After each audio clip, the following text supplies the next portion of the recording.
wuxuu qofka muslimka ma banaantahay inuu shaqo u aado wadamada gaalada gaar ahaan sida Mareykanka oo kale bilaadul kufaar in laga hijroodo mashruuca ma aha in loo hijroodo ama la aado rizqigana ilaahi subhanahu wa ta'ala wuxuu qoray rizqigaaga Mareykan laguma xirin iyo Ingiriis midna iyaga caloosha hooyada ku jira ayaa ilaahay qadara subhanahu wa ta'ala waxa uu ilahay lan tamuta nafsun hatta tastawfi rizqaha wa ajalaha اتقوا الله واجملوا في الطلب dadka hadda meelahaas joogana nolol maalmoodkooda la daala dhacan waxay haayaan malaha xaqiiqada saas waa qofkii xalaal raadinaya ee xaraam iska ilaalinaya wuxuu ku haaya malaha dhulkii gaalada gaalo way fakirtay inaan wax laga bixinna way ku tashatay dhaqaale banaanka ka aadama rabto noloshaada ku jaangoynaysa waxa ay ku siinayaan shaqo lagu siinayaa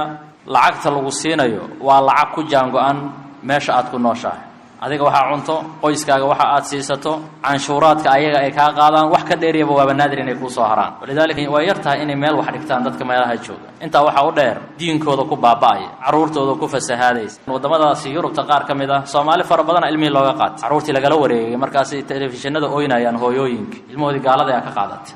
hooyooyin kamid ah 7 caruur laga qaatay waxaana la yiraahdo agtooda Sooma istaagi kartid hatta Sooma ziyaaran kartid gaalaha lagu wareejiyay ayadaa tarbiyaysanaysa oo barbaarsanaysa hay'ada u dhisan marmarsiyo u raadsada sida ilmaha muslimiinta uga qaadi lahaayeen guriga la imaanaya raashinkii wixii la baaraya waxa leeyahay ilmaha waa dayacan wax fiican lama siiyo waa laga qaadanaya ciidan loo soo diro qofku khiyaar ma laha ninka caaskiisa ma dhaqan karo bal ayadii baa waxa la barayaa inay ninka ka sarreeyay ku dhiirato markaas raggu meesha waxay ka yihiin bisaday ka yihiin waa ku liitaan haduu iswaalo bacdiisa ayaa banaanka loo dhigaya waxa la iskaga tag meesha bal waxa laga yaabaa in la yiraahdo 1 kiiloomitir uma soo dhawaa karti guriga ilaa ayada aad fasax ka qaadato oo xaaskiisii wada ilmihii waxa la baray haduu waalidka taabto inay lambar wacaan markaas waalidku caruurta ka baqayaan lama hadli karo lambar wacaya booliska imaanaya waa laga kaxaysanaya ilmihii dhibaato aad u fara badan haysa waxa soo dhan maxaa loo marayaa heer adduunyo raadinteed ayada laftirkeedana aan hadda lagu haynin meesha diinna ma dhaqna adduunyana ma taal labadii way ku baaba'een yahaana fara badan taala wax nin weyn iyo dad muslimiina meel ay ku dhaqmi karaan ma aha lidaalika hadda in badan waa laga soo cararaa dadku waa ka soo cararaa gaar ahaan Soomaalida caruurta waa laga soo baxsanaya qaarkoodna hadda waxay bilaabeen ilmihii yar yarka ahaa in iskuuladii loogu dhigo waxyaabaha ku tacalluqa jinsiga galmada ilmihii yar yar ee galmada la baraya cashara laga siinaya waxa la barayaa raggu inay isku galmoo karaan dumarkuna isku galmoon karaan ilmihii yar yar waa lagu tarbiyaan waa lagu barbaarinaya waxa la barayaa cunugu markuu yar yahay inuu san raganimana sheega karin dumarnimana uu sheega karin markaad weynaataa go'aan ka gaari baa leeyahay manin baa tahay masanaaga tahay wali hadda isma ogid inta yarta isma ogid waxa tahay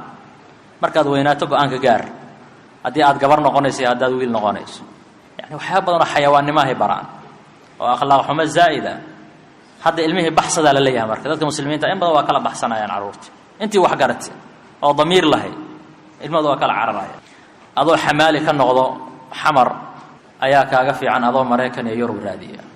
oo dushaada ku xamaasha ama gaari gacan ku xamaalo waad heli kartid oo wix Ilaahay ku siiyay subhanahu wa ta'ala ayaad helaysaa diinkaaguna waa ku dhowranya ilmahaaduna wadan muslim ay ku joogaan hadii wadamaas kale muslimiinta wadan kamida aad u shaqaytay karto aadi kartana dhib ma laha laakiin in bilaadul kufaar loo yaaco wax yaala ma laha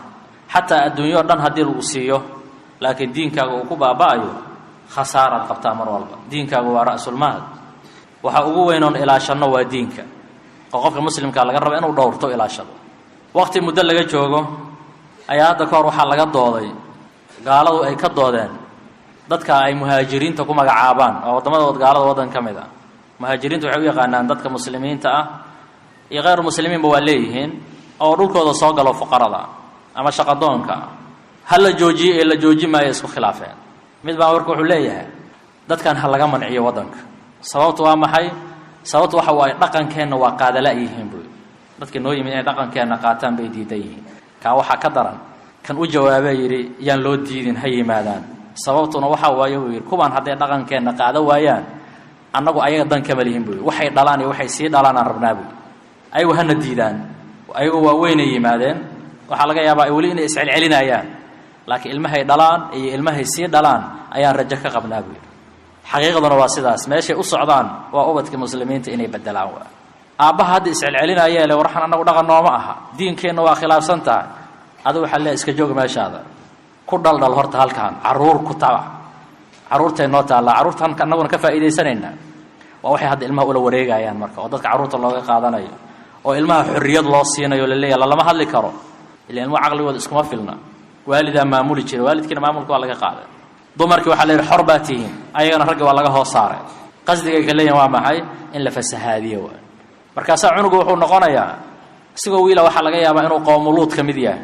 yani qolooyinkan qowmkii ficilkii qowmuluud sameeya ayuu kamid yahay aabuu lama hadli karo hadduu la hadlana dee waa la rarayaa guriga dhawaa ka guuraya meel gooniyaha la dejinaya guri gaar ah la siinaya ficil inuu u geystana iska badaa ma u gacan qaadi karo idan waalidka gacmaha laga xirxiray ilmihina waxa la waxa doontaan sameeya meesha noocaasa umalaymayo qof muslim ah oo damiir leh inuu caruur iyo reero ku haysan karo kan ku haystana waa dhiban yahay marka halkaas waa in laga soo hijroodo ma aha in loo hijroodo ama la aadama wallahu a'lam sallallahu ala nabiyina muhammad wa ala alihi wa sahbihi